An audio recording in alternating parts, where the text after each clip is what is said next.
Chris and Paul Weitz are the showrunners of Murderbot on Apple TV+. What careers they have had.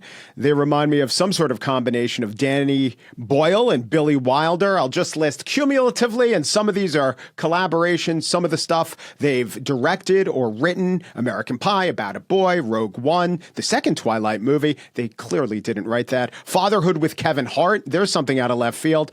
Pinocchio, where Chris was written as a co-writer along with Robert Zemeckis and Colangelo, who was the original Italian guy who wrote Pinocchio. Yeah, he didn't. I didn't work with him much. No. It froze him out of the process. Yeah. He would need more than the Blue Fairy to bring him around. But welcome to the Gist. Thanks for coming on. Oh, thank you for having us. And thank you for describing us in such glowing terms. That's great. Absolutely. You must come up with ideas in different ways from different streams. And this Murderbot, this was handed to you from the source material of the novels? I mean, I think that we both read for pleasure, and as opposed to picking everything up and saying, "Oh, can this make a film or a show?" That's a horrible way to read. But yeah, I read this book. I probably picked it up because of the cover. Like I also just wandered through bookshops and pulled books off because I like their cover art. And I thought it was, speaking of Billy Wilder, oddly,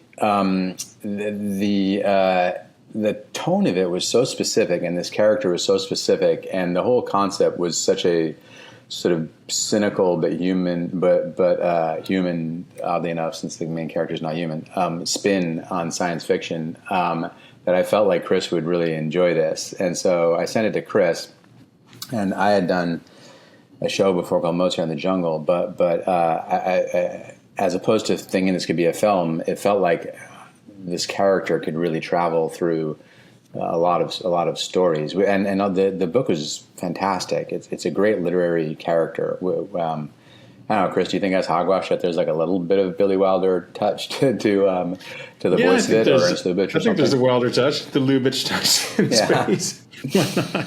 Yeah, I think we're drawn to stuff that has a cynical kind of veneer, but a soft, gooey center, and this kind of has that. And it was a sort of a comedy of manners in space, which felt like something that hadn't been done recently, or maybe before. It just made me think of it. Sorry. Oh, go ahead. Also, and I literally just thought of this. I do a lot of prep and think of a lot of things, and then it's just because I said it in the intro. Isn't it really the story of someone becoming a real boy? Well, it's interesting because, like, Murderbot doesn't want to be a human. It has no interest in it. It just wants to watch this awesome, its awesome shows. So it's kind of it's even a spin on the Pinocchio story, I think. Yeah, it really doesn't want to be a real boy. I mean, I guess there's also a bit of I believe I'm going to mispronounce it, but Karel Čapek, right? The term robot coming from RUR, Rossum's Universal Robots, which is really a slave narrative. And I think Martha, as much as anything, intended this to be something about indentured servitude, forced labor, and all kinds of very dark and unpleasant things that are kind of hidden beneath the surface of the fun. Yeah. And so the thing that pulls him out of the classic conception of the robot, the forced labor, is this group who hires him, possibly because he's the cheapest robot available, Murderbot available. And they're very, talk about soft and gooey, they're very what we might call in this century and in this universe woke. And somehow the interaction of them and the hardened would-be slave brings out, I don't know if it's the best in everyone, but the humanity in everyone. Yeah, certainly the personality in everyone. I'm going to be a bit like the Preservation Ox people and point out that Murderbot's gender is it. But yeah, certainly they're kind of space hippies or burners maybe. And they're the first, I think they're the first people from outside of this kind of space capitalist system that Murderbot's really come across, outside of the kind of weird space soap operas that it watches. And so it's not as though its heart is melted, but it's really thrown into confusion about about what it's going to do by suddenly being amongst people who don't treat it like an object. It actually would rather be treated like an object, frankly, because then they would leave it alone. Yeah, to some extent, initially it's wrangling kittens, and it's and hoping that they're not going to wander into the road and get run over. Not because it cares so much about them initially, but just because that would be a pain in the butt, and then it'll get caught and possibly melted down because it's also hiding the fact that it's hacked this governor module, which is something that allows the corporation to keep control over it all the time. So that's more why it doesn't want any harm to come to them initially, is because it'll screw up its own life. Do you read all the books, all the Martha Wells books before starting? Yeah. They're really fun. So yeah. Yeah, we definitely wanted to see where it was heading, and also to steal good stuff from future books when we could, and kind of and get a sense of the trajectory as well. I think we can spoil it now, but Murderbot kind of rides off into the sunset, and so there are sort of further adventures down the line, which was cool to get a handle on. Because it does seem the tone is there, and there are different tones. You work in different tonalities, but I could see the through line of what attracts you.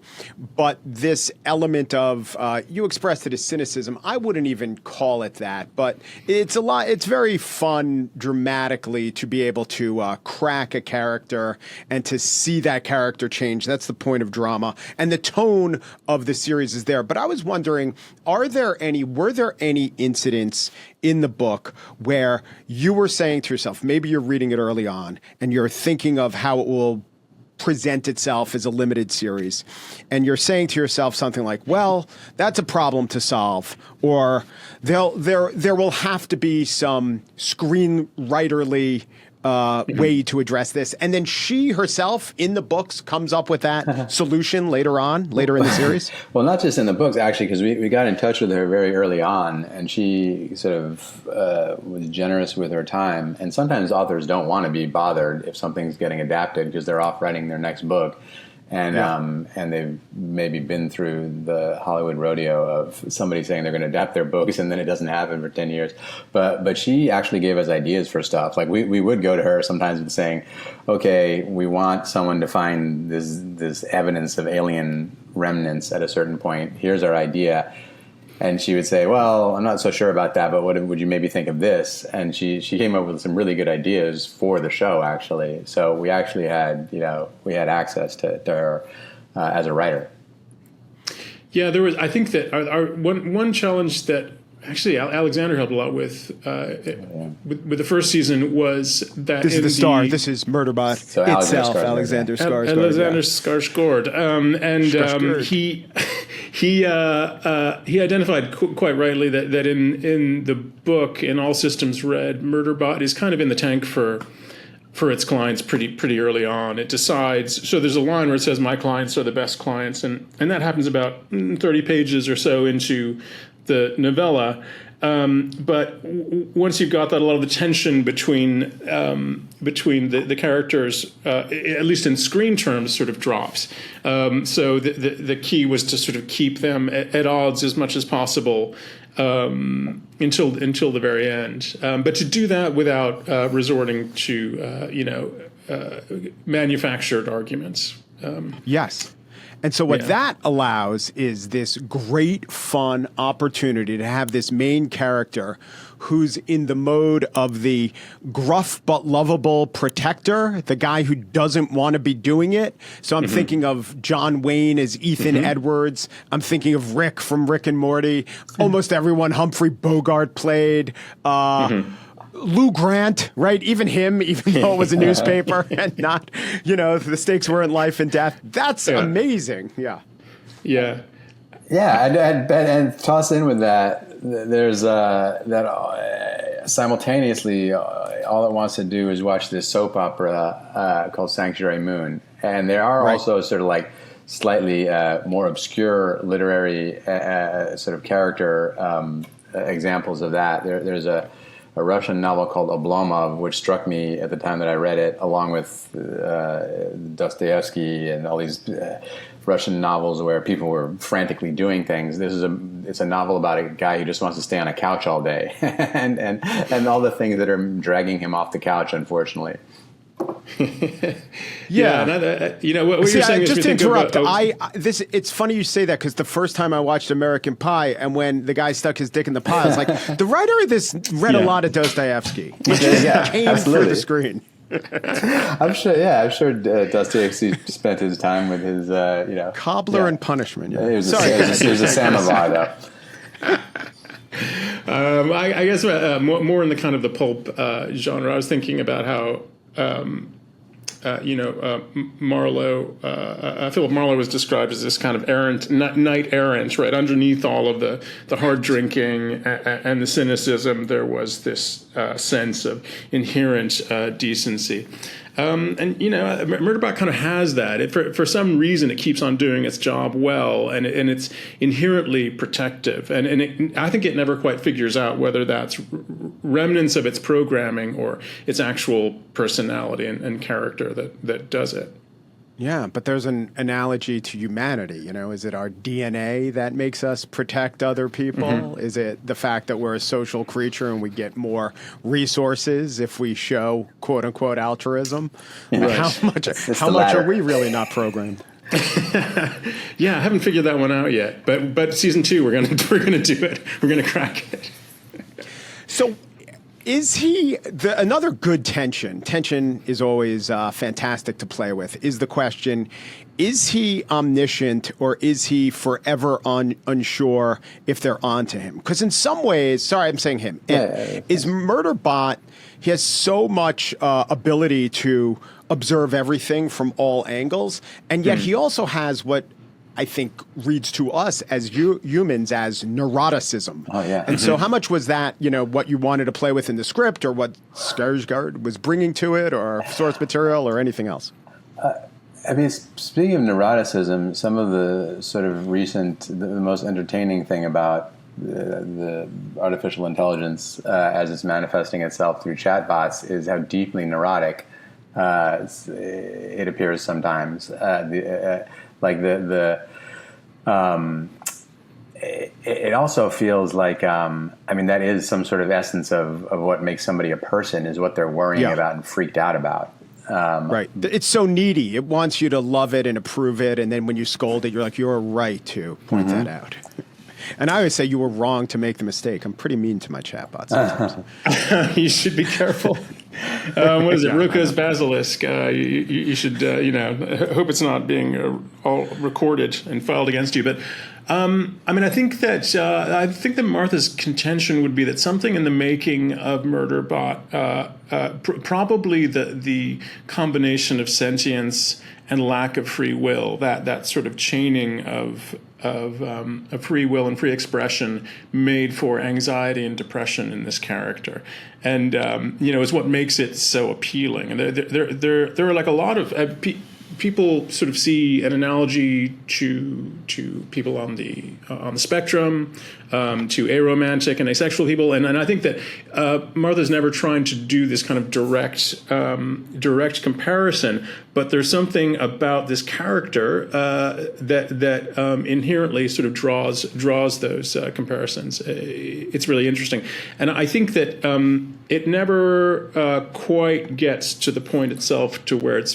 figured that out. It's something in the combination of machine and human neurological parts that it has that make for trouble.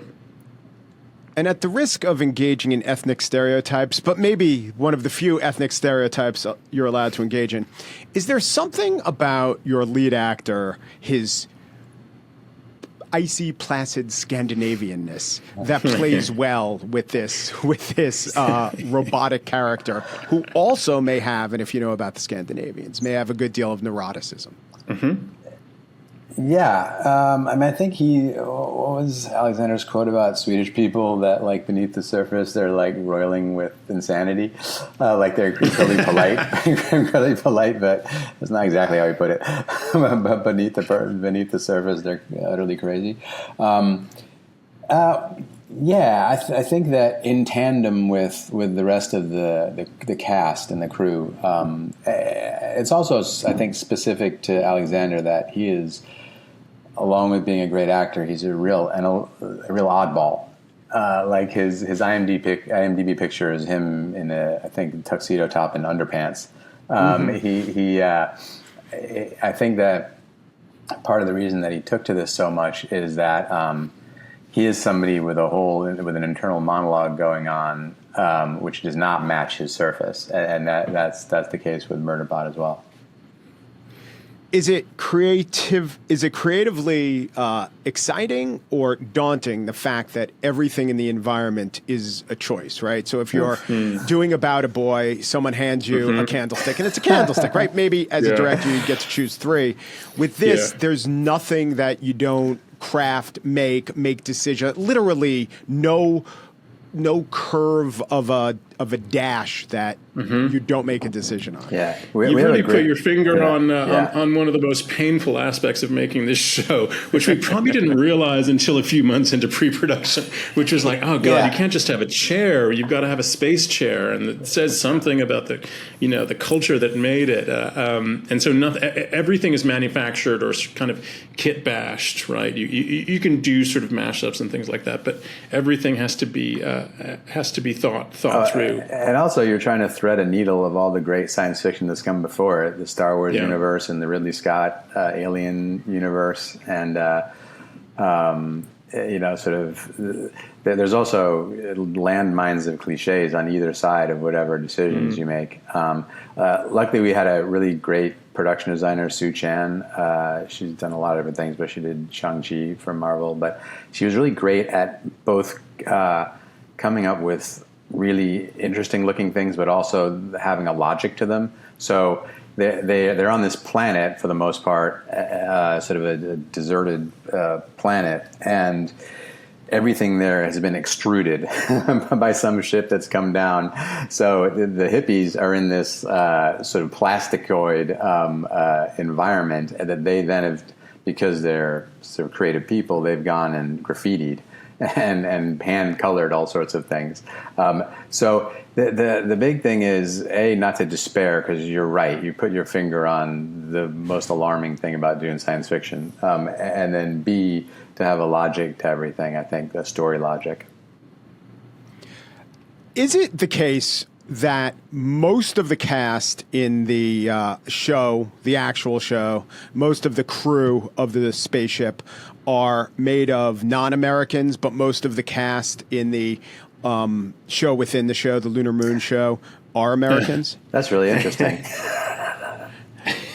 Well, we kind of realized that a little late in the game as well. I wish we could say that we had planned it out that way.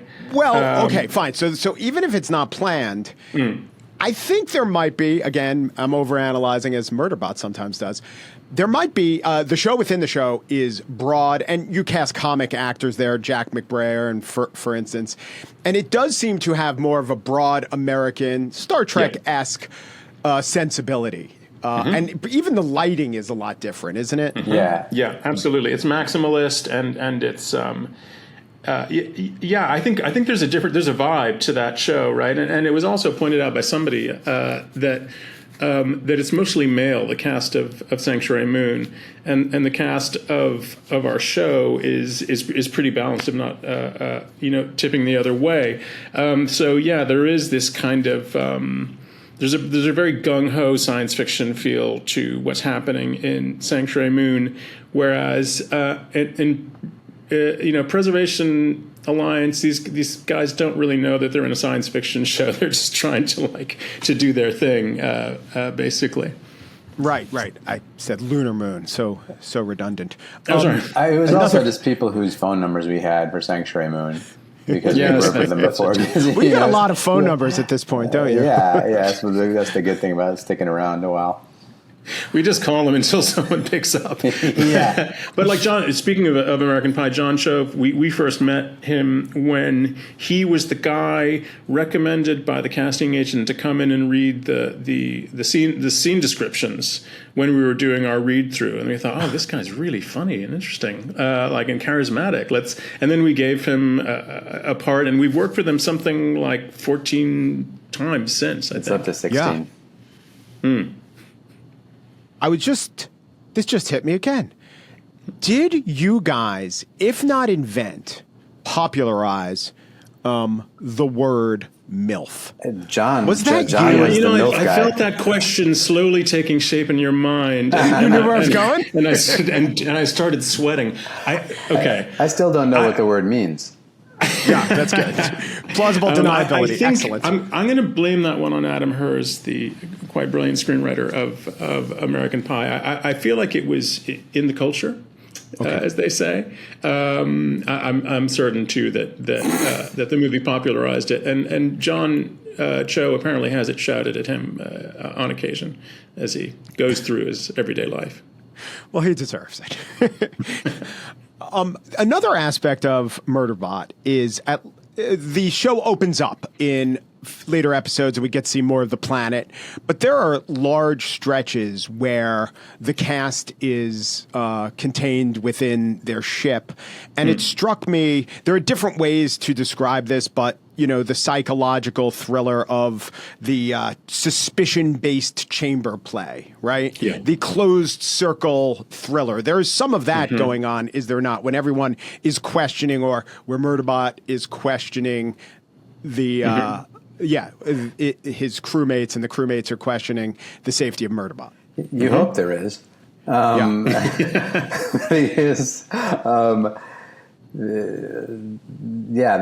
one character played by David S. Malchin, who's an amazing actor, who is suspicious of Murderbot from the first, and who knows that these security units are, aside from being meant to protect them, are also meant to spy on them.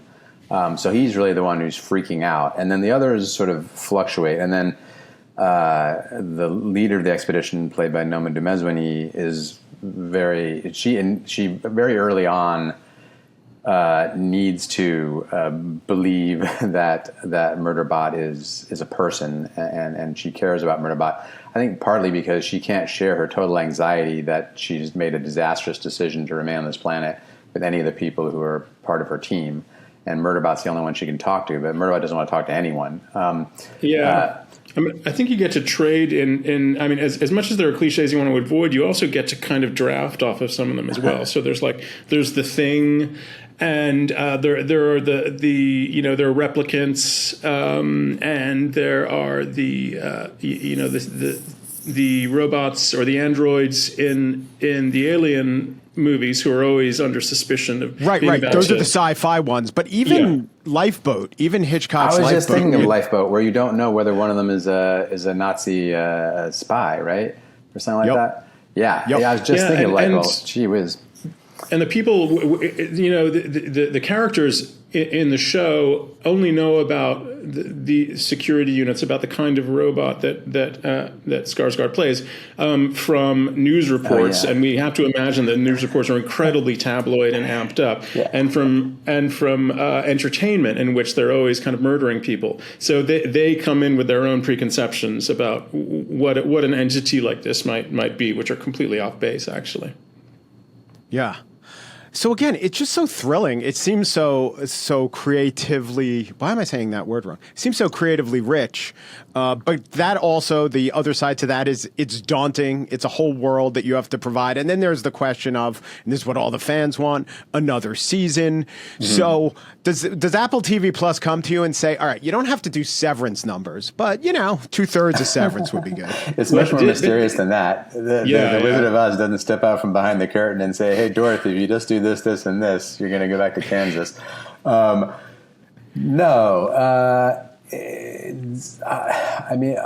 thing is, there aren't even numbers, right? So in the world of streaming, sometimes it's like some crazy metric, and maybe there's an algorithm somewhere that some AI has determined whether you get to continue making the show or not. I mean, I will say some, that the Jamie Ehrlich, who co-runs Apple TV, is a huge science fiction fan, and I have to imagine that's partly why there's a lot of cool science fiction shows on Apple TV. And he had read Murderbot and loved it. So we were fortunate in that regard. And then the key was like how to sort of square the circle between super fans of the books and people who've had no exposure to it whatsoever. And that can be quite tricky, because a lot of what would seem to be exposition to a fan of the books is actually necessary, and like how to do that, try to do that elegantly without pissing too many people off is tricky. It is a weird thing when you're making a TV show that there's an assumption that the whole thing, the whole raison d'etre of the season is so you can have another season, which is really not a great way of creatively approaching something. There's something kind of craven about it.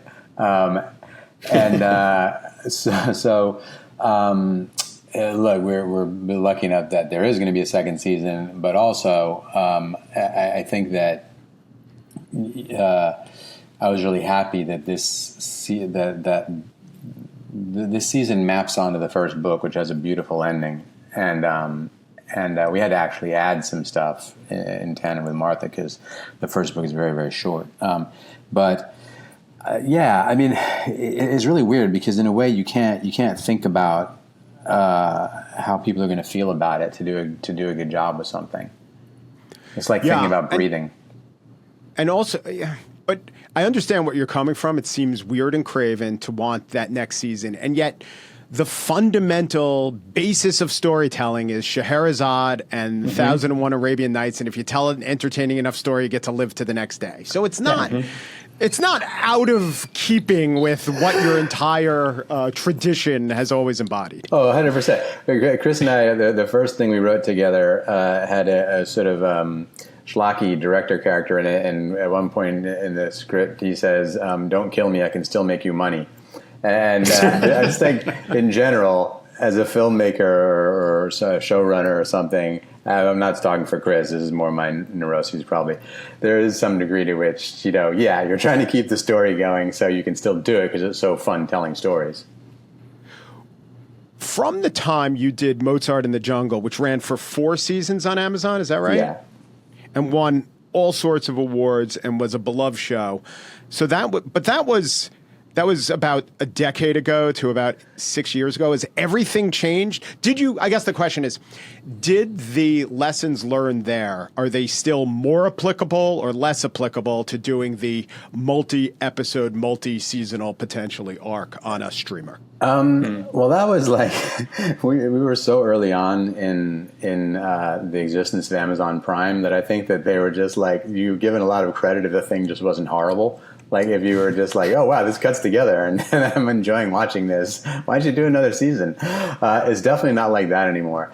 There's way fewer shows. It's like, I think that in that case, the first agenda when you have a new streamer was get some attention, have people pay attention in some way. So it wasn't so much like we need X number of eyeballs watching this for each dollar we spend on it. And I think now, just to survive, it's crueler. Right. And I have no idea, but like, do you see the show Somebody Somewhere? This is really, I'm going to plug this show.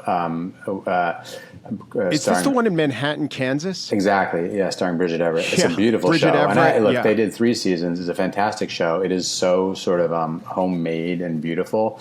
I'm glad that could exist for 3 seasons, but I have no idea whether Mozart in the Jungle would get to exist for 4 seasons now. Yeah. And it doesn't seem like they're stepping on your neck in terms of budget. And they are Apple, right? They're not NVIDIA. NVIDIA's going to, I guess, have a streaming service. I think they probably hate hearing they are Apple now because that assumes there's limitless money. But, nobody likes to lose money. I don't care, But this is my question. Are budgetary constraints less prevalent than...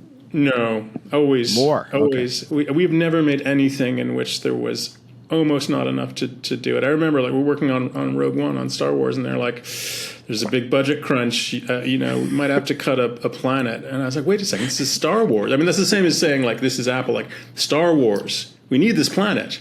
I know. Had to go. So all of a sudden they put you in the position of the Death Star. You're literally blowing up Endor. Way to go. Way to go. I do think it's a peaceful planet. It never meant any harm to anyone. I think the moment you have some sense of limitless budget, probably then the gravity of making crap increases. I think limitations are a good thing. So you guys have done Twilight, you've done Rogue One. There's this idea of fan service. Obviously, you want the fans to be thrilled for this. I think they are. Is it a different kind of assignment when you're inside a gigantic blockbuster machine like that than a project like this? Previously existing intellectual property and all, but is it very different? Yeah, I think it is. I actually think the different fandoms kind of vary. Arguably the Star Wars fandom has become fairly toxic as an environment, and it was kind of edging towards that when we were doing Rogue One. And there's a psychological feeling tone to every kind of fandom. Like the Twihards.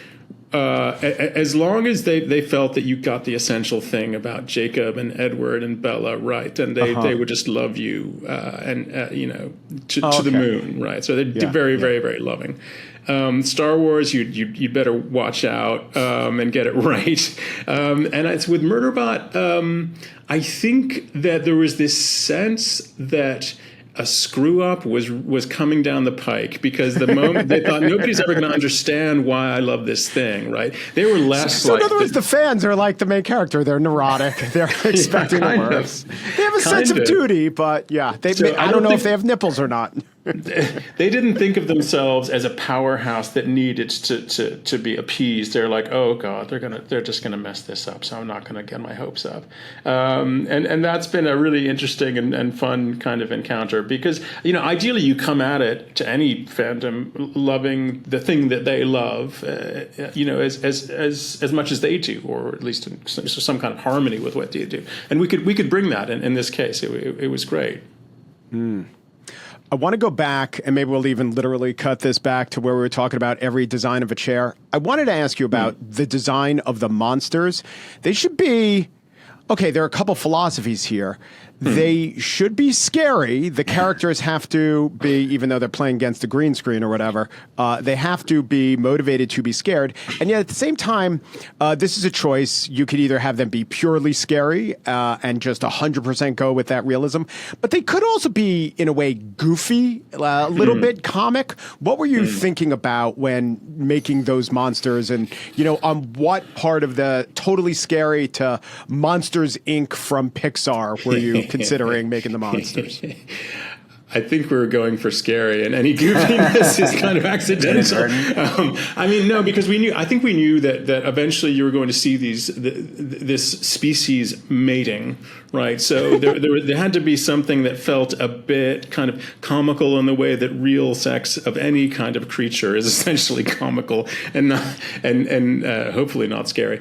But but there's also a kind of another axis which is believability and believable biology and justified biology. Now, these creatures had a mouth on each end, which doesn't make any sense. So there's an aspect to that which is a little Monsters, Inc. And maybe a little human caterpillar. Yeah. No.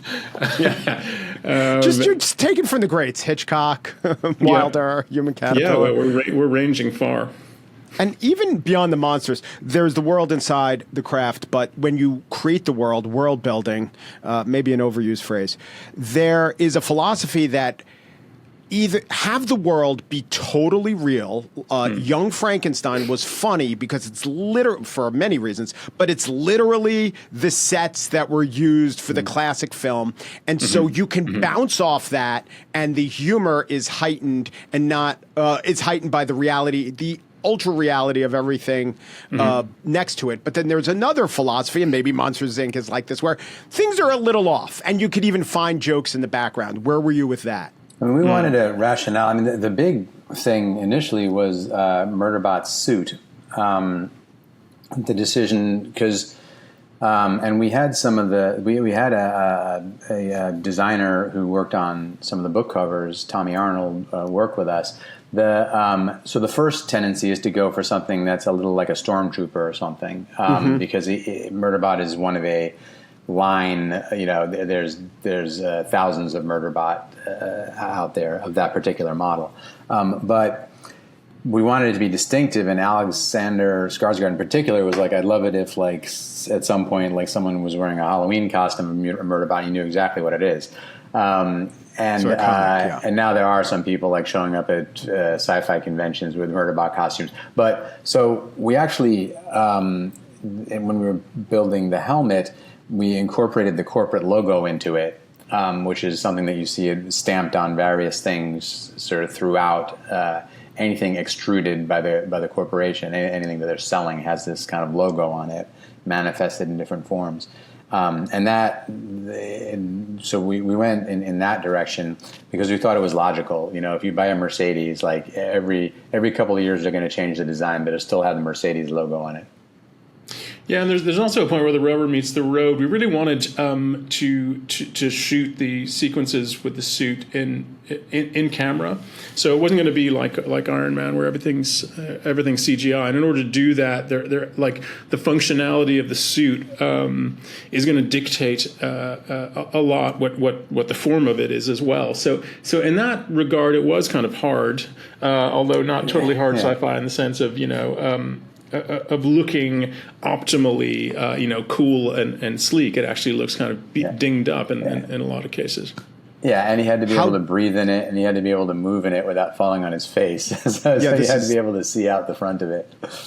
Yeah, this is, the downsides of having actual humans in there. So, Paul, how different was the eventual iconography from the cover of the book that attracted you in the first place? Quite different. I think. And now, by the way, the cover of the book is your iconography. Every issue. But it was pretty different. I think we did end up with something which to me had a little bit of like that dog in Little Rascals. Is it Petey? No, I can't. Like the dog. Yeah, it's Petey. Yeah, where you just see one eye, or there's something kind of like slapdash. Like they probably moved on from that design pretty quickly. Because it does have a lot of personality. But so it ended up being pretty. Yeah. And by the way, it's always really strange when you make something and suddenly that's the cover of the book, and it's sort of as though you're colonizing people's imaginations. And it's not like we look at that and we think like F yeah, that's awesome. I think it sort of robs people of something on some level, right? And we've never really wanted to say this is the definitive kind of version of how this ought to look. It's just like this is a rather expensive bit of fan fiction that we're doing right now. Right. Well, at least they don't do the novelization, back source from your work. I think I read one for Herbie Goes Bananas, the novelization. Let me tell you, from the source material, there was a real drop-off. I believe Martha Wells at some point. Didn't Martha do Star Wars? Mm-hmm. She's in Star Wars, but it wasn't a novelization of one of the movies. I think it was kind of extended universe sort of thing. Chris and Paul Weitz are the showrunners of Murderbot on Apple TV. It's an excellent show. You should watch it. And this was an excellent conversation. Thank you guys so much. Thanks so much for having us. That was really fun.